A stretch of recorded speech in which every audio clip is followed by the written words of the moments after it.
Hi friends, ఇది వస్తే మా మందార చెట్టు అండి. ఇవాళ మందార పువ్వు ఎలా ఇచ్చిందో. ఇది నేను వస్తే కొమ్మ తెచ్చాను, కొమ్మ తెచ్చి నేర్చుకున్నాను. కొమ్మ తెచ్చి బయట నుంచి చేస్తే ఛానల్ ఏం చేసి రీపాండింగ్ కూడా చేయలేదు. చిన్న దాంట్లో వేసాను, బతికితే మారుద్దాం అనేసాను.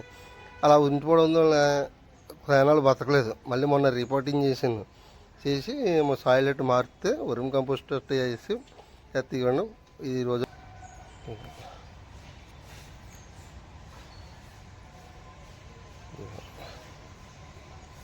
చెట్టు నీడ నెట్టడం వల్ల ఈ రేణుపు లేకుండా అయిపోయింది. మళ్ళీ అప్పుడు తీసి ఇలా బయటకు వేరే దుక్కు మార్చామన్నమాట. మార్చడం వల్ల ఇలాగ ఫ్లవరింగ్ ఒకటి వచ్చింది. ఎండ తగిలేలాగా చెట్టు కింద ఎడటం వల్ల చెట్టు కూడా ఆకు కూడా లైట్గానే డల్ అయిపోయింది. దానివల్ల మళ్ళీ వేరే ప్లేస్లో మార్చడం వల్ల మళ్ళీ చెట్టు రెనింపు వచ్చి ఫ్లవర్ అవుతే ఇలా ఇస్తుంది. Okay, bye friends, please subscribe.